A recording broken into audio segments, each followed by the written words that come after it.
Oh my goodness. Good morning, good afternoon. Whatever it is for you, I hope you're having a fantastic day. My name is Zach Schaumler. This is Strong Opinion Sports, episode 497. Welcome in.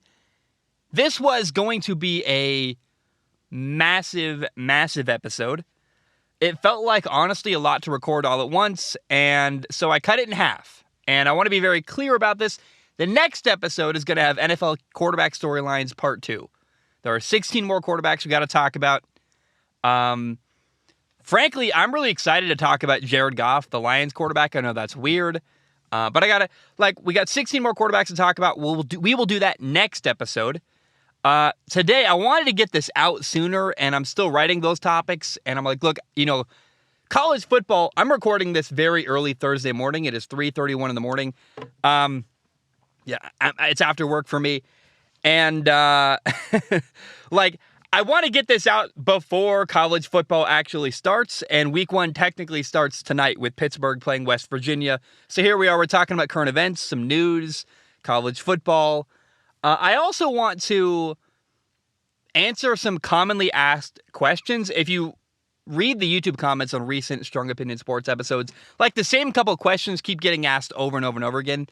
Why are you in the truck? The honest answer is because I want to be. I like recording in the truck. It's my private space. It feels like I really like recording here, and if you don't like it, totally fine. But I'm doing the show from the truck. I really like it. I don't know if people are aware of this. I am working a second job. I'm working as a waiter at a restaurant on the side. I'm stretched really thin right now. I'm tired. I don't want to rush out a bad product. And so, pushing back the quarterback storylines part 2 for the NFL was kind of me caring for myself and making sure that I'm recording good content. I don't really like recording totally exhausted. I did that last episode for 496, and people were literally commenting are you drunk? No, dude, I'm exhausted. I'm really tired. I'm really pushing myself the limits of what I can do as a human. And it's hard. It's hard to do 2 jobs at once and have a life. It really is 3 jobs between caring for myself, working as a waiter, and making content. And so please allow a little more time for NFL quarterback storylines part 2. Another commonly asked question is, why are you recording at night? Another answer to that is, I like recording at night. But part of why I like recording at night is because it's easier to find an empty parking lot. People don't bother you. I think it looks better. I like the lo-fi kind of orange glow of the nighttime, the low lighting. I really like recording at night. I think it looks awesome. And then what follows that is, why are you wearing sunglasses? Again, not because I'm drunk. I can't believe people thought I was. I was tired, but it was kind of insulting. People thought I might be drunk last episode. I would never record an episode of Strong Opinion Sports intoxicated. That really kind of bothered me, to be totally honest. I wear sunglasses because the light I used to record is really bright. And again, I like wearing sunglasses. They're prescription. I like how it looks. I like how it feels. And I at this point in my career, I'm doing what I want to do because I like it. And get on board or not, I love you either way. I don't expect you guys to know everything about my life. That's probably the most I want to talk about myself. If you want to hear more about my personal life, go look at my other podcast, Zach Schaumler Talking. It's really good. Let's jump in now to the biggest news story today, in my opinion. We got a couple of cuts I want to talk about, but here is one that I find really, how do I even put this? I got a lot to say, and I think it's interesting. The Raiders have cut offensive lineman Alex Leatherwood. Here is why this matters. Here is why it's important and it's notable that the Raiders have cut Alex Leatherwood. He was drafted 17th overall last year in 2021. He was a first-round pick just last year. And a year later, didn't even make final cuts. He didn't even make the roster. To be a first-round pick and then a year later not make the team is pretty insane. That almost never happens.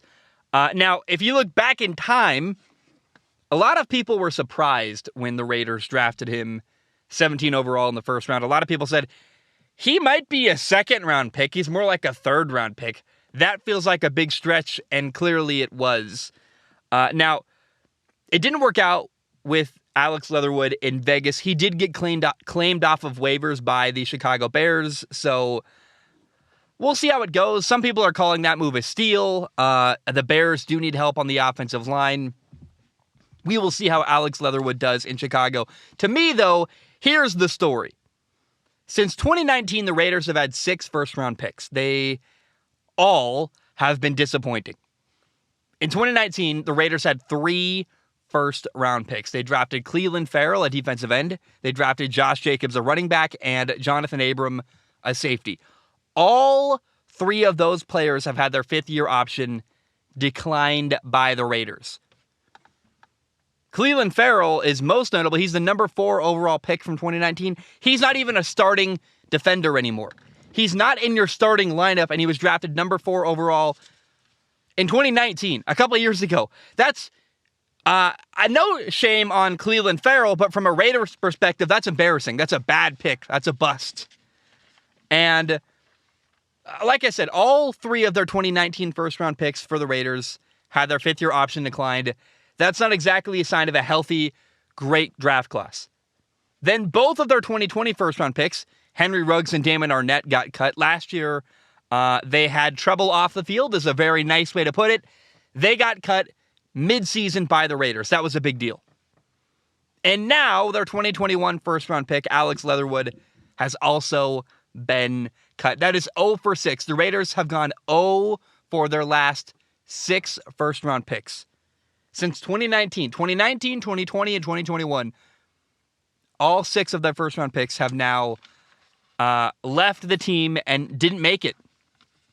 And those are also, by the way, 2019, 2020, 2021. Those are the 3 years that Mike Mayock was drafting as the Raiders' general manager. It's also notable he was a broadcaster before he got hired by the Raiders to be their general manager. And look, I guess in fairness to him, he did draft Hunter Renfrow. He did draft Max Crosby. I don't want to completely disrespect Mike Mayock.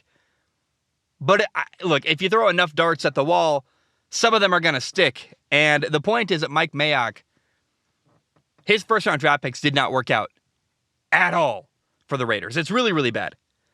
And now the Raiders' new leadership, their head coach, Josh McDaniels, their new general manager, Dave Ziegler, they are dealing with the consequences of the John Gruden and Mike Mayock era of the Raiders. And, wow. They inherited a team that had Derek Carr, an awesome quarterback, good for them.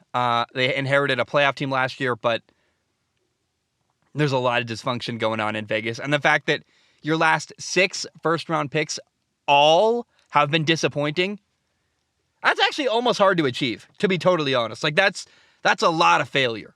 And it's embarrassing. It's bad. I don't mean to hate on Mike Mayock, but he created a problem there.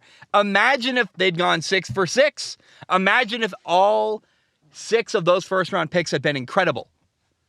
You traded away Khalil Mack. You got a bunch of draft picks for him. None of them worked out. Now, the Bears didn't exactly win the Khalil Mack trade either because they quickly turned around and traded him to the LA Chargers, but it's kind of a mess. It's not great. And from the Raiders' perspective, I just feel bad for their fan base, man. The Raiders have been just I would imagine being a Raiders fan is kind of just a tumultuous experience where this team hurts you over and over again. It cannot be as bad as being a Seattle Mariners fan, but oh my gosh. I felt bad for Raiders fans when I saw in the news, hey, remember that guy that drafted in the first round last year? He didn't even make the team. Oh, Raiders fans, I feel so bad for you guys. That's a tough, tough blow. Here's another news story regarding players maybe or maybe not making a team. Not the Raiders. The Philadelphia Eagles have traded former first-round receiver Jalen Reagor to Minnesota. Minnesota gets Jalen Reagor, and Philly is getting a 2023 7th-round pick and a 2024 conditional pick that will either be a 4th or a 5th rounder, depending on how well Jalen Reagor does in Minnesota.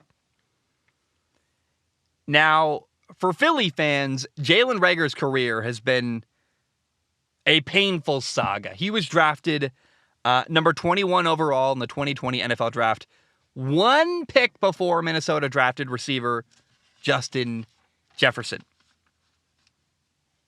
Justin Jefferson has been a star ever since he ended up and landed in the league. Killing it for Minnesota. Jalen Reagor, the guy drafted one pick before him, in contrast, has been very, very disappointing, is a nice way to put it. I don't like using the word bust. I had a conversation with Mike, what is the guy's name? Why am I blank? Ryan Leaf one time. Ryan Leaf came on the show, and we were talking about how he doesn't like the word bust, and I actually kind of agree with him. Bust is a harsh way to put it, but you can say from a fan's perspective, hey, Jalen Reagor, disappointing for Philadelphia Eagles fans, nonetheless. Now, in 2 years, Justin Jefferson has 196 catches for 3,016 yards and 17 touchdowns. Justin Jefferson has been incredible. In that same amount of time, Jalen Reagor has a mere 64 catches for 695 yards and only 3 touchdowns. That's like half a season worth of production for Justin Jefferson, and that's the entire career so far for Jalen Reagor. Eagles fans so badly wish their team had drafted Justin Jefferson instead of Jalen Reagor. And it's funny, after years of Jalen Reagor, being compared to Justin Jefferson, they're now teammates. Kind of weird, a weird coincidence. And I want to add some insult to injury. In the 2019 draft, Philly drafted, and I am told the proper pronunciation is J.J. Arcega-Whiteside. It is spelled Arcega. I had a friend who had the last name. His name was Jose Arcega. But this apparently is Arcega, J.J. Arcega-Whiteside. I'm told there's a TH sound. I do it the best I can. Anyway, in the second round of the draft in 2019, Philly took J.J. Arcega-Whiteside instead of DK Metcalf. And a similar thing is played out to the Jalen Reagor, Justin Jefferson comparison. DK Metcalf became a star, and JJ has been a disappointment so far during his NFL career. Now, even more harsh than the Jalen Reagor story, Philadelphia recently traded J.J. Arcega-Whiteside to Seattle. That made him teammates with the guy he was forever compared to, DK Metcalf. Unfortunately, though, JJ didn't even make the team. He didn't last long. Seattle cut him. And so Philly fans, man, you've had a rough go of it. JJ Arcega-Whiteside didn't work out. Jalen Reagor didn't work out. You got to wonder what would have happened with Carson Wentz if they'd got 2 great receivers in those draft picks instead of 2 guys who were disappointing. Now, look, they moved on, but basically 3 drafts in a row, Philadelphia has gone and gotten a receiver. They got, in the first round, too. They got Jalen Reagor in 2020. Didn't really work. They drafted Devontae Smith in 2021. And then this last year in the NFL draft, instead of drafting a receiver, they traded the first round pick to go get A.J. Brown from Tennessee. But that still feels like them getting a receiver in the first round, if you ask me. So Philly has been desperate for a receiving core. They got 2 receivers they really like between A.J. Brown and Devontae Smith. But man, oh man, can you imagine? And I feel pain for Philly because can you imagine if they had drafted DK Metcalf and Justin Jefferson? I don't know that I would have drafted DK. Remember, I don't want to pretend like I thought DK was incredible. I remember being very skeptical of DK Metcalf at the time of that draft. I had friends who played receiver in college. They were like, look, he's an unfinished product. He can only run a couple routes. Turns out the couple routes he could run, pretty dang good. My friend was basically like, look, DK Metcalf can really only run vertically. So he's a deep threat, and that's it. And apparently that's pretty dang good. That's all you really need to do. DK Metcalf, run in a straight line, run right by people, run great routes. He's getting better, too, as his career goes on. I can only imagine if DK Metcalf and Justin Jefferson had been drafted by Philadelphia rather than having them draft Jalen Reagor and J.J. Arcega-Whiteside. And today, I feel bad for Philadelphia Eagles fans. All right, let me drink some water. One more surprising cut happened. The Minnesota Vikings cut quarterback Kellen Monde. He was a third-round pick out of Texas A&M last year in the 2021 NFL Draft. And it's pretty insane to make it 1 year as an NFL quarterback and then get cut after being a third-round pick. I mean, it's pretty rare that you draft a guy in the third round and he doesn't even last more than 1 year. Now, in fairness, the Vikings do have a new head coach and a new general manager. It's a different regime that did not pick Kellen Monde. And, they seem to also be pretty much all in on their current quarterback, Kirk Cousins. And funny enough, by the way, Kellen Monde was claimed off of waivers by the Cleveland Browns. And the Browns head coach, Kevin Stefanski, in 2019 was actually once the Vikings offensive coordinator. Now, there is no connection directly. I mean, Kevin Stefanski took the job in Cleveland well before Kellen Monde was drafted by the Vikings.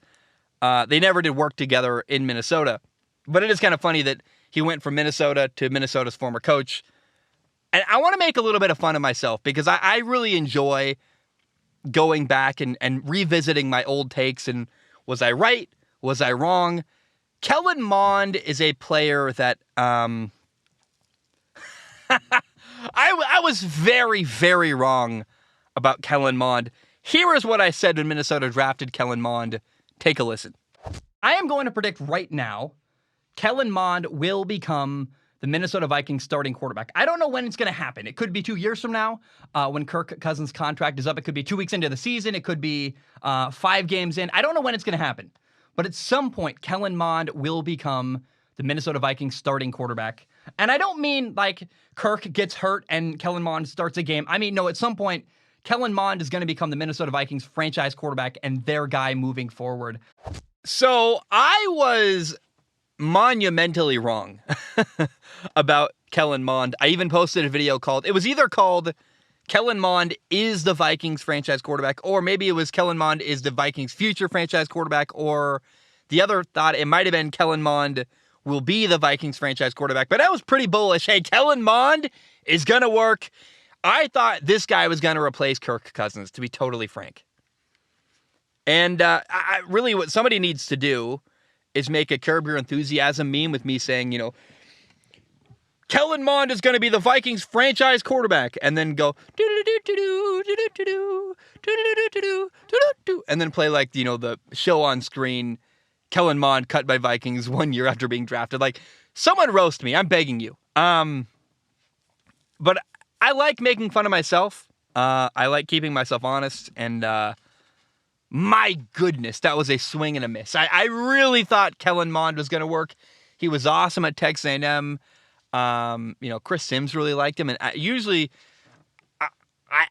guess I don't know what I thought I saw, but I really liked what I saw in Kellen Monde, and it didn't work. There was a moment last year where Mike Zimmer, the head coach of the Minnesota Vikings, was asked, have you thought about giving Kellen Monde a shot? And he's like, no. Basically just completely shutting that down, not even giving it a second thought. And it makes you wonder, how did Kellen Monde act in the building? Was he not attentive? Was he not catching up? Like, what was going on? Like, why was something happened in Minnesota and they didn't like him? He failed to meet expectations. Something like that. There was not a good relationship between the Zimmer and Kellen Monde for sure. And the new coaching staff clearly didn't like him either. I don't know if, it's not a personal thing, but if they saw a future with him, they would have kept him. They didn't. I don't know if that says more about their commitment to Kirk Cousins or more about the fact that, hey, Kellen Monde wasn't getting it done at an NFL level. I don't know where Kellen Monde is going to turn up next. I guess, again, he got claimed off waivers by Cleveland. So we'll see. I don't think he's ever going to play for the Browns, really. They've got Jacoby Brissett. He's their third quarterback. But, man, I hope it's not the end for him. I'd like to see him play more. And if he doesn't last long in Cleveland, I'd like to see him maybe play in a developmental league like the USFL or the XFL. Like, I thought Kellen Monde had some talent coming into the NFL. He needs to work on his carriage of the ball. He holds the ball up too high. He's got to relax his shoulder, his throwing arm when he holds the ball in the pocket.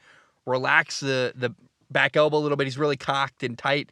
If he relaxes that and holds the ball in a more neutral position, I think it would really help him. Fundamentally, I think Kellen Monde has some problems that make throwing harder for him. But I just, It's unprecedented to draft a quarterback in the third round. Usually that means, hey, you see some future with the guy. You see some potential. And if nothing else, you hang on to him a little bit longer just because you've got an investment in him. And, man, the Vikings cut bait really fast. They were like, hey, this isn't working. We're done. You're out of here.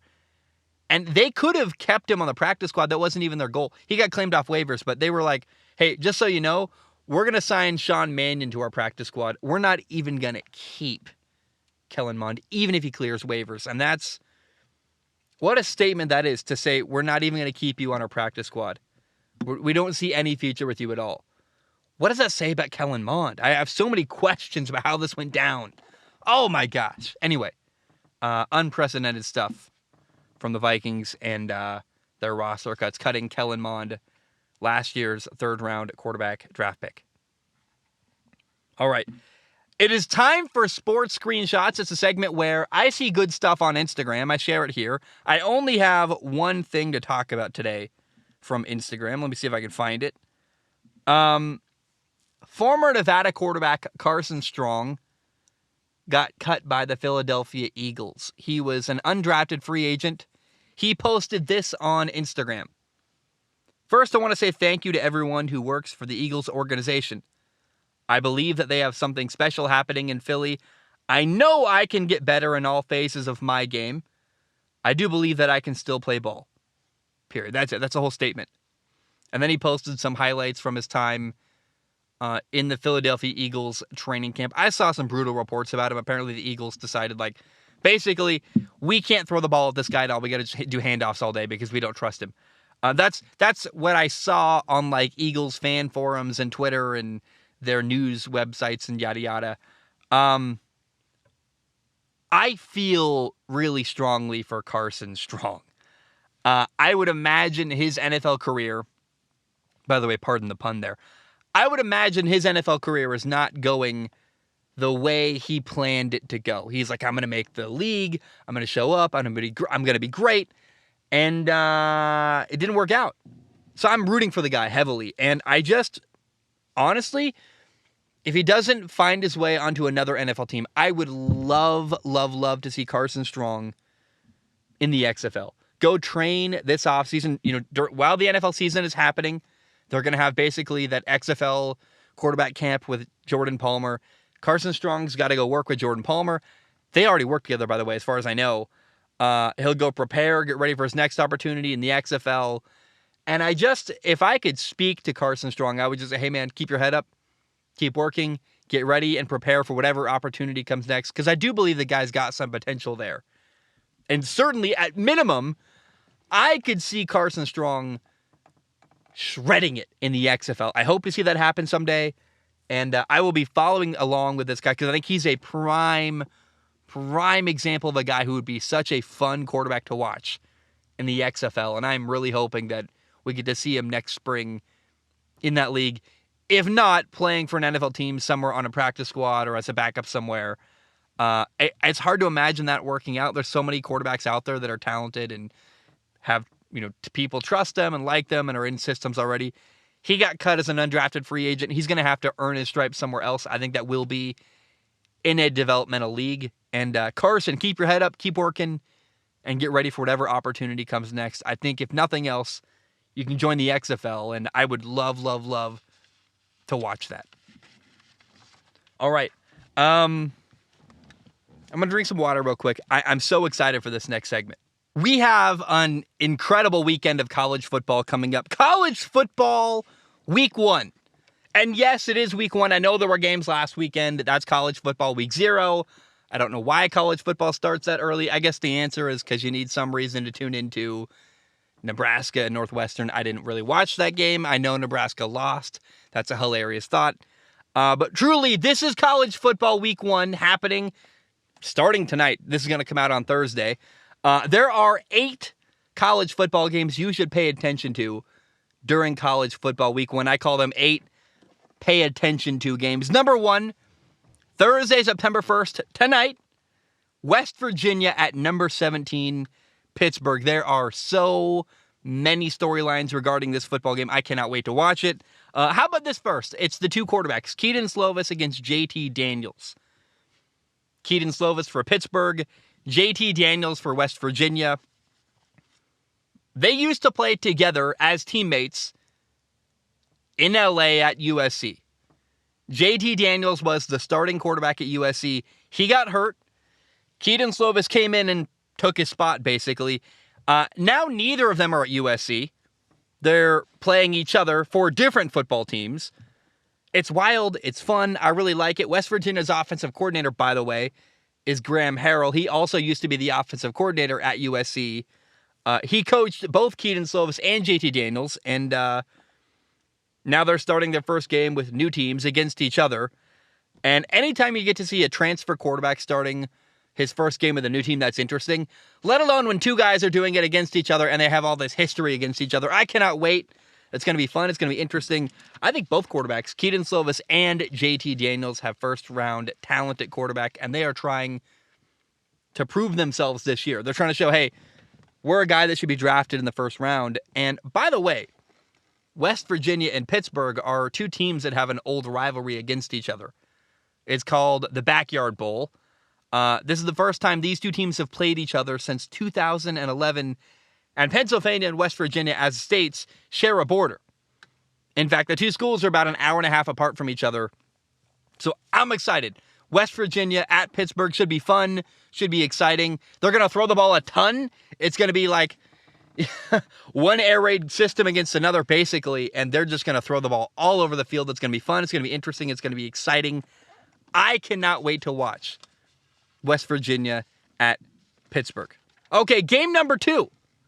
Pay attention, game number 2 is number 11 Oregon at number 3 Georgia. This is really interesting to me. Now, Georgia should win this game. They just won a national title. I'm biased, but they're an SEC program. I live in the Northwest. I'm from Oregon. So when I tell you Georgia's going to beat Oregon, you know I'm coming at it with a little more objective. I just think, hey, sorry, I live here, but the SEC's got better football. They're going to beat up on the Pac-12 school. They did lose a lot of NFL talent. Georgia did. They lost a bunch of starters on defense. They had this incredible defense last year. They lost a bunch of guys to the NFL. They're not going to be as good as they were last year, but they did reload. And Oregon has a new head coach and a new quarterback. Bo Nix transferred from Auburn. He's already played Georgia 3 times in his career. He knows Georgia pretty well. They know him pretty well. I'm really excited to watch Bo Nix on his new team. And I'm curious how bad Oregon's going to lose. Are they going to be obliterated? Or are they going to hold their own and have kind of a fighting chance? Now, it is interesting because Oregon's new head coach, Dan Lanning, was Georgia's defensive coordinator last fall. He won a national title with them and then went straight to Oregon. So he's playing his old team. I find that pretty interesting. What's going to happen between Oregon and Georgia? Oregon at Georgia. That's on Saturday. That's going to be awesome. It's going to be interesting. Game number 3. Number 23 ranked Cincinnati at number 19 Arkansas. Cincinnati was great last year, but they lost a bunch of key players to the NFL, including their quarterback, Desmond Ridder. And Arkansas is an SEC program and should win this football game. I would be surprised if Arkansas did not win between Cincinnati and Arkansas. I also got to say, I love Arkansas's quarterback, KJ Jefferson. I'm not sure he's an NFL quarterback. I don't know about his ability to throw the ball. He's certainly going to throw for a lot of yards this year and be fun and exciting, but I don't know. He's on my radar. We'll find out. But KJ Jefferson is really fun to watch. The dude can run like a running back. He can throw. This game has my attention, Cincinnati and Arkansas, but I am predicting Arkansas to win this game, and maybe even comfortably. Game number 4, number 7 ranked Utah at Florida. Florida's quarterback, Anthony Richardson, is interesting. I'm excited to watch him. But what I'm most interested in watching is Utah quarterback Cam Rising. I want to see Cam Rising against an SEC-level defense, more talented players, faster players, a good defense like Florida. I'm sorry, but Florida's defense compared to Colorado or Arizona or Washington State, they don't compare, and I really want to see Cam Rising in a true test of his abilities. Cam Rising was outstanding last year in the Rose Bowl. Against Ohio State, he was awesome. That caught my attention. I saw some NFL potential, and Cam Rising against Florida. It's a good test to figure out how good he is, and I'm really, really excited to watch that matchup. Game number 5. And by the way, these games are in no particular order other than I think the order of when they happen. Game number 5, number 5 ranked Notre Dame plays at number 2 Ohio State. It's a matchup of two Midwest powerhouse programs, both ranked in the top 5. That's going to be awesome. It's going to be fun. But, you know, the other thing I'm excited about is I cannot wait to watch Ohio State quarterback C.J. Stroud. I'm hoping for a fun and exciting game. I think it's going to come down to the wire. I'm praying for that. I want it to be tense. I want it to be interesting. If this game is close in the fourth quarter, that's all I could possibly ask for. I think Ohio State's going to win. Notre Dame has a new head coach, and I think their quarterback isn't as good. But all I'm asking for, can Notre Dame please make it interesting in the fourth quarter? If that happens, no matter who wins or loses, I don't really care. I just want this game to be a nail-biter. That would be something that would make me very, very happy. If this game is actually competitive and close, oh my gosh, I can die happy. Game number 6, Texas plays Louisiana Monroe. I am very interested in watching the new quarterback at Texas, Quinn Ewers. He's a transfer from Ohio State, and really he's going to get one game to get settled in before their second game of the year. Texas's second game of the year is hosting Alabama. So you got to get it figured out week 1. You get settled in, you get some confidence, and then bam, you got a massive test week 2. So my eyes are on Quinn Ewers this weekend. How is he going to look in his first ever game starting for Texas against Louisiana Monroe, and what will that say about his future? But I hope he gets off to a good start. They steamroll Louisiana Monroe, and it helps him get some momentum going into week 2. I would imagine they're going to lose to Alabama, but I hope that what happens when Texas does eventually play Alabama week 2, that Quinn Ewers does well. He's not the reason why they lose. And honestly, even if he does lose his second ever start at Texas to Alabama, you can swallow that. Hopefully you learn from that. It's a growing experience, but keep your eyes firmly trained on Texas this weekend. How does their new starting quarterback do against Louisiana Monroe? His first ever start for Texas. Game number 7. So we've talked about all the stuff Saturday, Thursday. Game number 7 is Sunday, September 4th. It is the last Sunday of the year without NFL football. The last Sunday for a long, long time, basically until February. That's not going to have an NFL game. We get Florida State at LSU. LSU has a new coach. Brian Kelly came over from Notre Dame. This is going to be his first ever game with LSU. How is that going to go? And who is going to be LSU's starting quarterback? I expect it to be Jayden Daniels, who transferred in from Arizona State. I guess we're going to find out on game day because Brian Kelly doesn't want to tell anyone. He's just like, I'm holding this close to my chest, and I'm not going to tell you until game day. I think there's some kind of strategic thought there as well. But I don't know. I'm interested. What's going to happen? Brian Kelly's first ever game. Who's the starting quarterback at LSU? And, LSU hosting Florida State. That sounds fun and interesting to me. Plus, again, it's a Sunday game. Not a lot else is going on that Sunday. There's an F1 race, but most Americans don't watch Formula One, so I think it'll be fun to watch and pay attention to. Then game number 8 on Monday, September 5th. You have number 4 Clemson at Georgia Tech. And at the time of recording, DJ Uiagalelei is expected to be the starting quarterback for Clemson in this football game. But it's also expected, I've read, that freshman quarterback Cade Klubnik is going to play this fall. So who really knows what that means? I think what that means is you're going to play DJ for a little bit, like a couple games. When he falters, you put in Cade Klubnik. He'll be the starting quarterback the rest of the year. We'll find out, though. Either way, this game is an event. It's Monday night. It's Clemson football, an interesting quarterback battle with Cade Klubnik and DJ Uiagalelei. By the way, Georgia Tech, they're competitive. They're interesting. It's a big-time ACC conference game. I'm excited. I find this game to be interesting and kind of like an event-level game that's going to be hopefully, just a big production and fun and exciting and close and interesting. And who is going to be Clemson's quarterback by the end of the game? We'll find out. I really cannot wait.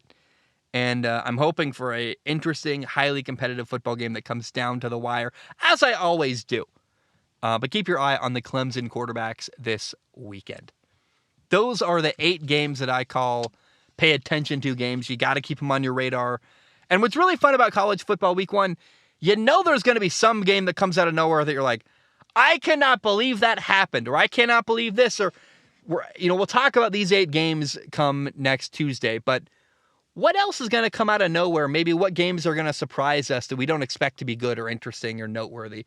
That's something that is fun to keep your eye on this weekend in college football, is what game comes out of nowhere and is better than we think or has an interesting storyline that is unexpected.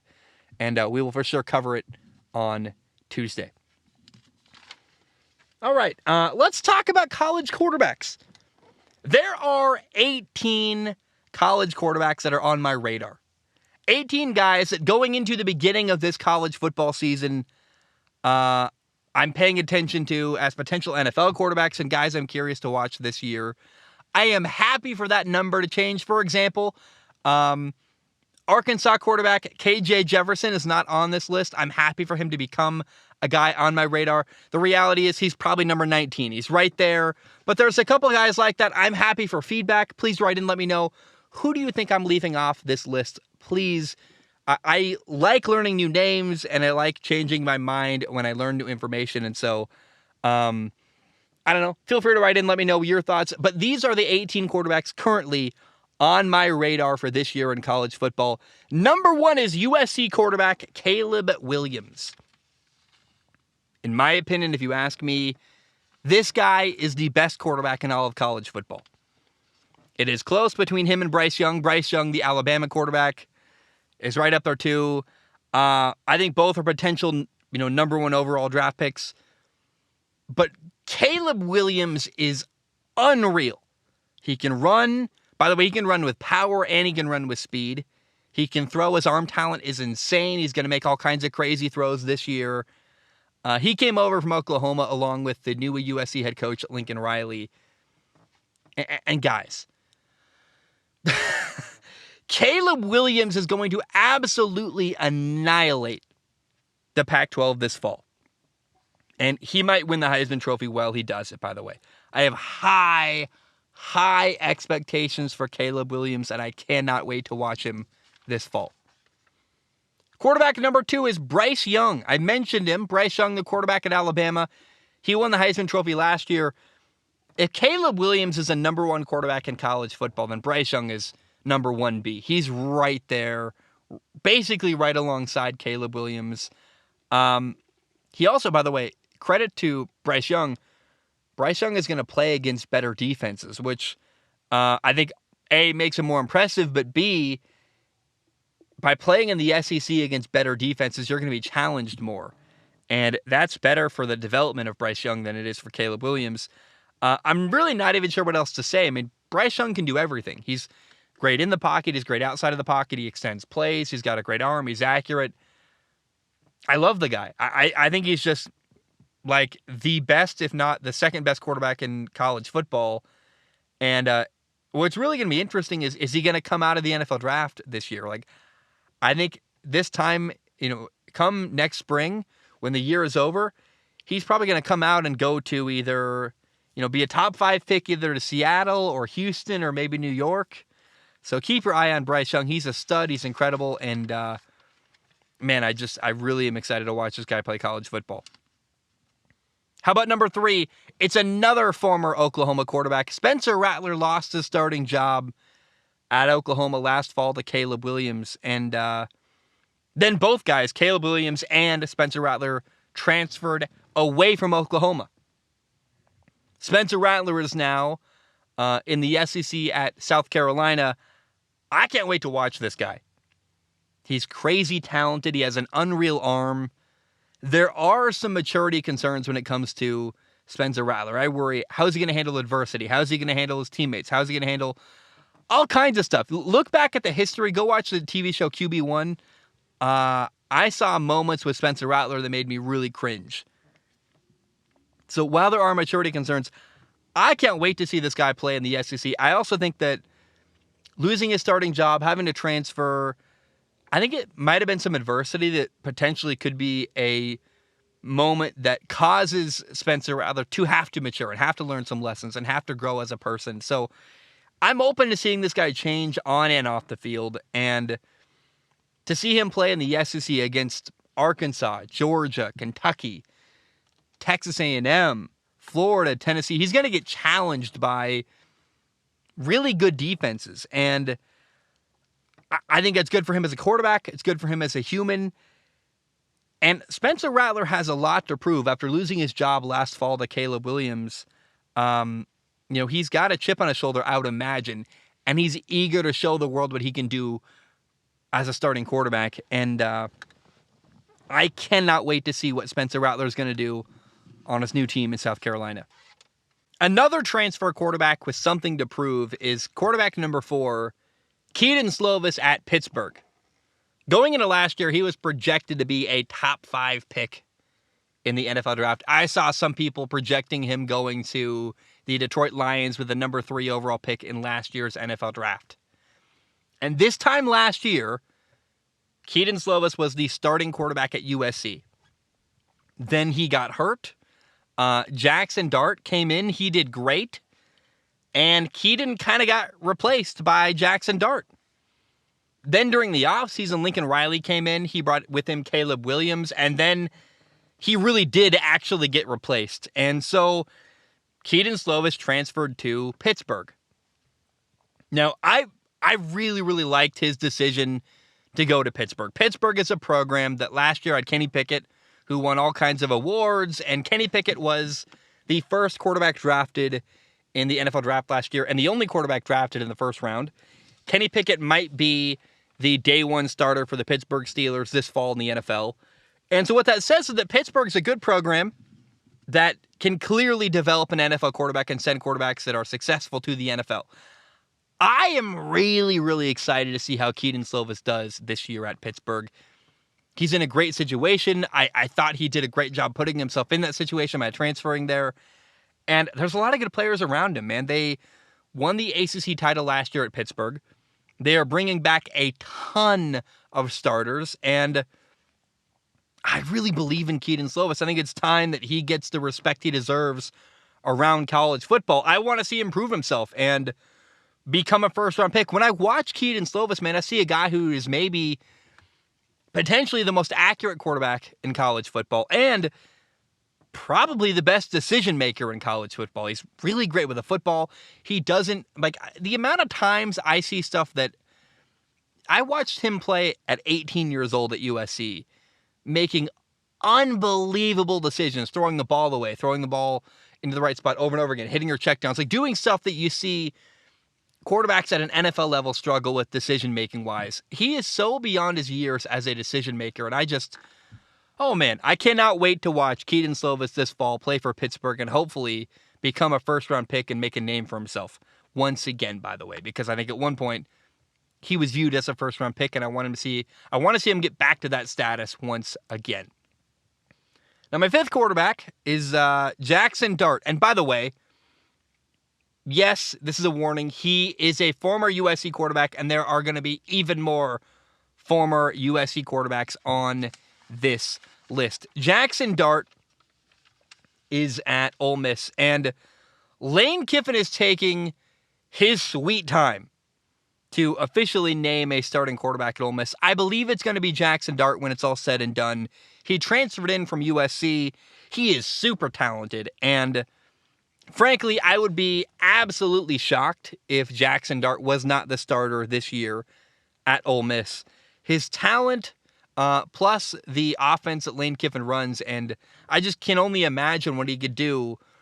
Jackson Dart's talent running Lane Kiffin's offensive system. I mean, frankly, I think Jackson Dart's a better passer than last year's quarterback at Ole Miss, Matt Corral, who went to Carolina as a 3rd-round pick. I mean, Jackson Dart's only a sophomore quarterback, and he looked really good as a freshman. I see a future here where Jackson Dart is one of the best quarterbacks in the SEC, and him running that system that Lane Kiffin has is going to be incredible. I just am waiting for confirmation that he, in fact, will be the starting quarterback week 1 at Ole Miss. Now, quarterback number 6 is another and the last former USC starting quarterback, JT Daniels. JT Daniels is at West Virginia. He's paired up with Graham Harrell, the former USC offensive coordinator. JT Daniels lost his job a few years ago when he got hurt at USC. Then he went to Georgia. And in my opinion, JT Daniels was the best quarterback on the roster in Georgia. But once again, he got hurt. And without him, they were winning. They had Stetson Bennett at quarterback. And, Kirby Smart, the Georgia head coach, is, I think, a bit maybe conservative. And was like, look, we're winning. Things are going well. I'm not going to interrupt this. I'm going to leave Stetson Bennett as my starting quarterback. And so JT Daniels lost his job. He had to transfer away to get on the field. And at West Virginia, JT Daniels is finally going to be, quote, the man. He's really talented. They're going to throw the ball a ton at West Virginia. And I believe in JT Daniels, man. He's a first-round talent. He's got incredible arm talent. He can throw the ball. It's funny to me, like, he's better than Stetson Bennett, and it's weird to me that on a lot of other teams, Stetson Bennett doesn't win a national title, but because of the talent around him at Georgia, he really got elevated with incredible players everywhere. And I think, frankly, Georgia is missing out letting JT Daniels walk away from their program. So I just cannot wait for JT Daniels to prove himself and make a name for himself and hopefully show the world that he's a first-round pick in the NFL. QB number 7 is C.J. Stroud at Ohio State. C.J. Stroud is up there with guys like Bryce Young and Caleb Williams, where people expect a lot from C.J. Stroud. He was incredible last year as a starter at Ohio State, his first year starting at Ohio State. He had 44 touchdown passes for 4,435 yards, only 6 interceptions, and a Rose Bowl victory. Now, one piece of adversity that C.J. Stroud is going to deal with this year is that Chris Olave and Garrett Wilson, 2 of his top 3 receivers, left to go to the NFL. Now, he still has Jackson Smith-Njigba, who is an incredible receiver, and by the way, was the number 1 receiver at Ohio State last year statistically. And, Jackson Smith-Njigba is a matchup nightmare that's going to still elevate and really help, C.J. Stroud. But I'm just excited to see, how does C.J. Stroud handle not having Garrett Wilson and Chris Olave? And how does he do in his second year as a starter at Ohio State, where you got expectations this year going in, and people believe a lot that you're maybe one of the best quarterbacks in all of college football and potentially a future first-round pick. Now, what's going to be interesting is he going to be ready for the NFL after this year? Because he could go to the NFL if he wants to after this fall.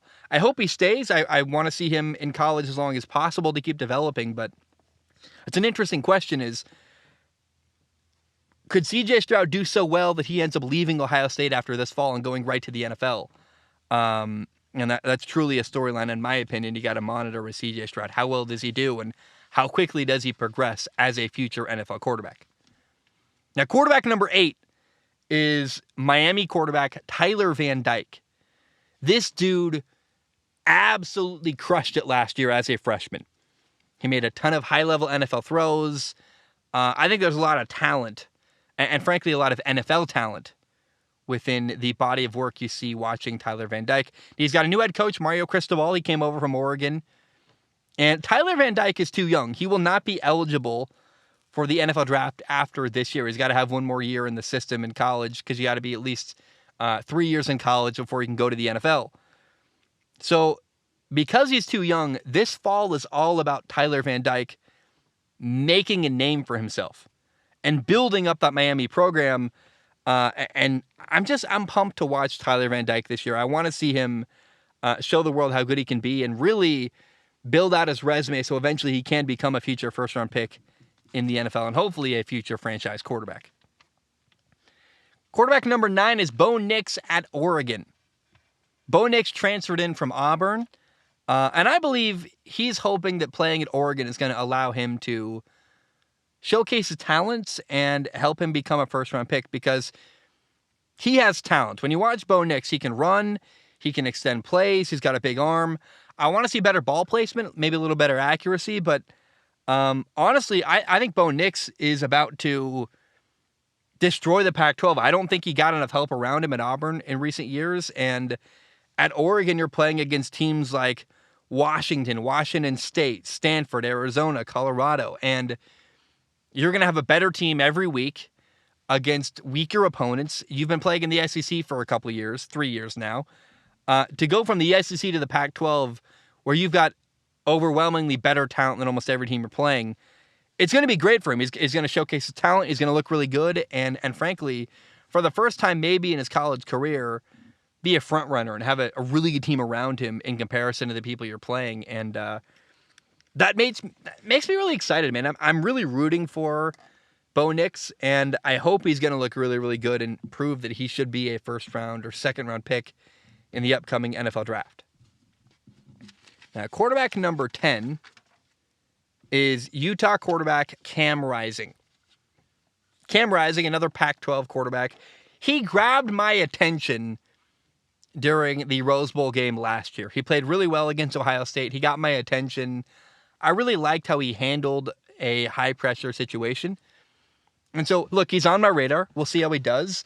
I think he's got some NFL potential, but I want to see how he does. I just, this year feels like an audition for Cam Rising. I see some potential there. How does he do, and can he hold my attention for much longer than a couple games? Because, we'll see week 1. Utah's going to play Florida. If he falls apart and is a disaster, scratch him off the list. But every week I'm going to how do I put this? I'm going to continue to evaluate Cam Rising and see what kind of body of work he can put together this fall playing in the Pac-12. Number 11 is whatever quarterback becomes the starting quarterback at Clemson. The rumor is that the week 1 starter is going to be DJ Uiagalelei. But they also have a freshman quarterback, Cade Klubnik, who is expected to play this fall, whatever that means. Either way, to me, the starting quarterback at Clemson, because they're a great program, it's going to be notable. And DJ Uiagalelei was like an incredible prospect in high school football. He played at St. John Bosco. I thought he was going to become the next Trevor Lawrence, or the next great quarterback in college football. He was kind of a flop last year at Clemson, so either he's going to be a flop again and lose his job, or he's going to really turn things around and get better and play better and make a name for himself. So either way, it's interesting. What I really want to see most of all, though, is good quarterback play at Clemson, whether it's Cade Klubnik or DJ Uiagalelei. I want to see good quarterback play there because they are a perennial powerhouse when they get a good quarterback, and that's frankly what they need right now at Clemson. Now, number 12 is quarterback from Texas, Quinn Ewers. Quinn Ewers transferred in from Ohio State. He won the starting job. This dude is an absolute stud, and I think he could be really, really fun to watch. So there are a couple games for Quinn Ewers that I find very notable. Number 1 is week 2 when Texas will host Alabama. How is he going to handle a high-level, high-powered SEC defense? Then you got games like October 1st, you play West Virginia. JT Daniels and another good offense. You got to go points for points against West Virginia. Then October 8th, you play Oklahoma and Dylan Gabriel. A good defense. The former Clemson defensive coordinator, Brent Venables, the new head coach at Oklahoma. So they're going to have a good defense that's well coached. And another good quarterback you're playing against that's going to put up big points. November 25th, you play against Baylor. Another good program. They're going to challenge you. So I think one advantage that Texas has is that all of their big games are at home. But I really want to see Texas football return to greatness. And if that's going to happen, then Quinn Ewers is going to need to be great. Quarterback number 13 is Kentucky quarterback Will Levis. He's a stud. The dude can run. The guy can throw. And it's interesting because there's so many talented quarterbacks right now in college football, and it's a bit overwhelming how many guys I think have potential to eventually become NFL quarterbacks. But truly, Will Levis does have first-round potential, and there's a couple big games to watch for him if you are curious to see about his development as a quarterback. First of all, week 2, they play on the road at Florida. That's a big game against another SEC team and a good defense. October 8th against South Carolina, it's a big deal because he's playing against Spencer Rattler. And I'm really curious to see, how does Spencer Rattler compare to Will Levis, and how does Will Levis compare to Spencer Rattler? Kind of the eyeball test. Who's got a better arm? When you see him in back-to-back drives like that, it's really fun to compare quarterbacks. And then November 19, Kentucky's going to host Georgia. That's a massive opportunity for Will Levis as a senior to play a really, really good football team that won the national title last year. And I want to see Will Levis end his career at Kentucky on top of the world. I'm rooting for him. He's a stud, and if he has a really great year this year, he really could make a name for himself as a potential first-round pick in this year's, or I guess in next spring's upcoming NFL draft. Now, number 14, another quarterback in the state of Kentucky, this time at Louisville. It's Louisville quarterback Malik Cunningham. He's an electric runner, and I hate to compare him to Lamar Jackson, but it's just, you see a lot of similarities in their game. I don't know if it's because he's in a Louisville jersey. I don't know if it's because he's got a similar style where he's a great runner. But, man, there's a couple big games for Malik Cunningham I'm excited to watch. He plays Pittsburgh. He plays at Clemson. And then the final game of the year is on the road at Kentucky against an SEC program. And that's going to be a massive, massive game to evaluate how good Malik Cunningham is as a quarterback against an SEC-level defense on the road at Kentucky. Man, I don't know. There are so many really exciting and interesting quarterbacks in college football, and I'm really, really interested to find out how the NFL views him after this fall. Come draft season next year, when it's time for the combine and you hear all the stories coming around, I'm really interested to see how the NFL is going to evaluate and view a guy like Malik Cunningham, because certainly he's got some talents and does some stuff that a lot of other quarterbacks cannot do. And I'm excited to watch him and evaluate him this year and kind of figure out how the NFL views him and evaluates him. Now, number 15 is LSU quarterback Jayden Daniels. He transferred over from Arizona State. He's trying to prove himself. I remember when Jayden Daniels started for Arizona State as a freshman. I remember thinking, this is a couple of years ago now, I remember thinking, this guy is a surefire future first-round pick in the NFL. Now, a couple of years later, I'm not even 100% sure he's going to be the starting quarterback week one at LSU. Now, I would be shocked if Jayden Daniels was not the starting quarterback at LSU, but it hasn't officially been announced yet, and I will find out. Jayden Daniels is trying to make a name for himself. He left Arizona State. He's in the SEC at a different program, and I just can't wait to see how it goes, because if it goes well, he is talented, and him doing well at LSU with the good players around him could go a long way to help him make a name for himself as an NFL quarterback. Quarterback number 16 is Dillon Gabriel. He transferred from Central Florida over to Oklahoma, and man, I love this guy. He's a lefty from Mililani, Hawaii, and I'm pumped for him. They got a new coaching staff at Oklahoma, and now Dillon Gabriel is going to be playing for a bigger program with a brighter spotlight than ever before, and it's a great opportunity for him to prove himself as a quarterback. And I don't know, you hear great things about Dillon Gabriel as a leader, and for Brent Venables, the new head coach at Oklahoma, I can't think of a better guy to bring in to bring stability to your franchise. You take over a new program, we're trying to do a lot of stuff with your new team. To have a veteran, whatever that means in college football, a seasoned guy who's been around college football for a while, be your starting quarterback in your first year as a coach at Oklahoma, what an advantage for Brent Venables. And I'm so happy for him that he has Dillon Gabriel. And by the way, thinking of him, this Hawaii kid, Dillon Gabriel, it does make me think of another Hawaii guy, Jayden DeLaura, who's going to be starting this fall at Arizona. I'm rooting for him too, and man, a lot of Hawaii pride. I'm rooting for those guys out of Hawaii. Quarterback number 17, J.J. McCarthy at Michigan. He's in a quarterback battle against Cade McNamara. There's not a lot to say here other than that I think J.J. McCarthy is way more talented, and I personally would rather watch J.J. McCarthy this fall play way more than I want to watch Cade McNamara. I just don't find, no knock on Cade McNamara, he's fine. J.J. McCarthy is dynamic and exciting, and I hope that J.J. McCarthy becomes a starting quarterback at Michigan, because that's who I want to watch when I watch Michigan play on primetime in a couple games this fall. Now my final quarterback number 18, Dorian Thompson-Robinson, DTR at UCLA.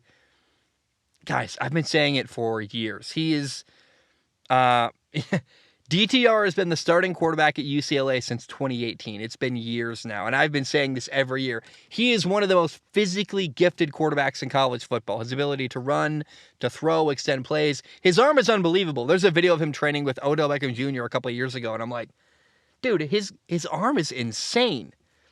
And every year, I say that maybe this is the year that Dorian Thompson-Robinson is going to blow up and have an outstanding year. His coach is Chip Kelly. He's insanely talented in a fun offense with a lot of talent. You would imagine he's going to blow up and destroy college football. And I've been waiting, and it hasn't happened. But I'm not going to close the door on that yet. I'm curious to see how this year goes. Year 5 starting with UCLA in Chip Kelly's offense. And oh man, this could be the year, finally, that DTR becomes the breakout star in college football. I think he's got potential to be. All right. I want to give a warning. We're going to talk about Formula One now the rest of the show. If you don't like Formula One, hey, I love you. I appreciate you. Hope you have a great day. You can cut out now anytime you want. Let me drink some water, then we'll talk about Sunday. All right. Let's talk about Sunday. Max Verstappen and Red Bull thoroughly dominated the Belgium Grand Prix. Max started the race in 14th place because of penalties, and by lap 12 of 44, he was in first place in the race, and by lap 44 of 44, at the very end of the race, he was 18 seconds ahead of Sergio Perez, who was in second in the race. There's not much more to be said, honestly. Max Verstappen and Red Bull absolutely dominated in Belgium. I can't say that enough. Charles Leclerc started in P15 for Ferrari. He also had penalties. He had to take an early pit stop on lap 4. That really set him back a lot. And pace-wise, in the end, Max Verstappen got first. He also got the fastest lap. Second was the other Red Bull driver, Sergio Perez. In third was the Ferrari of Carlos Sainz. In fourth was George Russell. By the way, Carlos Sainz started on pole position, ended up third. Red Bull, that's how much more pace Red Bull had, is that Ferrari started on pole position and got third place in the race. Fifth place was Fernando Alonso, and sixth place was Charles Leclerc. Ferrari once again mismanaged Charles Leclerc. On lap 43 of 44, they pitted Leclerc to put on fresh tires. They wanted to put soft tires on so he could have a chance to go try and get fastest lap. The problem is, in taking a pit stop, he lost track position. He found himself behind Fernando Alonso. So he had to retake fifth place and pass Fernando Alonso. In doing so, he, A, didn't get fastest lap, but B, he got in trouble for speeding in the pit lane. And that gave him a penalty, and it ended up costing him fifth place in the race anyway. So by pitting him on lap 43 of 44, Ferrari actually not only didn't get fifth place, they also didn't get fastest lap. And so it's hilariously bad management by Ferrari. I'm getting really tired of making fun of Ferrari, honestly, because their poor strategy isn't even entertaining anymore. It's just really sad. It's getting to the point where, like, man, how much are these guys going to just blow chunks this year? It's also notable. First of all, let me just say one more time. Like, I can't imagine Ferrari fans feel good at all right now. And the way they've blown so many opportunities this year at Ferrari, I cannot imagine that Matteo Binotto is going to come back as team principal next year for Ferrari. Now, another notable thing happened early on in this race. Lewis Hamilton ran into Fernando Alonso. Lewis caught air. He damaged his car. He ended up having to drop out of the race. And if you watch the replay, Lewis 1,000% turned into Fernando Alonso. It was absolutely Lewis Hamilton's fault. And, Fernando Alonso gave a great quote. He said, "This guy only knows how to drive and start in first." Basically, there's a lot of bad blood between Lewis Hamilton and Fernando Alonso, and I'm here for it. I love it. They were once teammates in McLaren, and they go way back. They clearly don't like each other, and I really love it. I think Fernando Alonso is endlessly good for the sport of Formula One. He's got one of the more strong personalities from the grid, and I want more drivers like Fernando Alonso, honestly, who are kind of bullheaded and say what they feel and don't really care. And I like that old school style of Fernando Alonso, and the younger drivers, this younger generation of Formula One drivers don't have that same edge, that same willingness to call it like they see it and really say how they feel like Fernando Alonso. Everyone else has got PR and they're tiptoeing and trying to be nice to each other, and Fernando Alonso just does not care. And I love that. By the way, Fernando Alonso, again, he recovered nicely. He got P5 in the race. It's so funny to me that Ferrari wasted what they had with Charles Leclerc and went from P5 all the way down to P6. This weekend, Red Bull simply dominated. They extended their lead on Ferrari in every way. It felt like Max and Red Bull, to me watching, I feel like this was the moment they really secured the world title. They still got a couple races to go before they actually, on paper, have secured their world title. But like I said, it's not over yet. It really isn't over yet in Formula One. But it also does feel over. There's not much competition left. I can't imagine Ferrari really coming back and resurging and taking the lead. I mean, I remember 11 races in at the halfway point, I said, well, Ferrari's got to turn it up now and make a change. And now we're coming off a summer break, and Ferrari still hasn't made a change. They haven't made progress. They're way behind Red Bull. They're way behind Max Verstappen. Red Bull leads the Constructors' Cup right now, the standings, by 118 points. Red Bull's in first with 475 points. Ferrari's in second with 357 points. Mercedes is third with 316 points. Alpine's in fourth with 115 points. And McLaren's in fifth with 95 points. Again, that gap between Red Bull and Ferrari keeps growing greater and greater with every race. And the driver standings, Max Verstappen is in first with 284 points. In second is Sergio Perez with 191 points. Charles Leclerc is now all the way down in third place with 186 points. Fourth is Carlos Sainz, the other Ferrari driver, with 171 points. And fifth is George Russell with 170 points. Like I said, at this point, it looks like Max and Red Bull are going to clinch their world titles well before the final race in Abu Dhabi in November.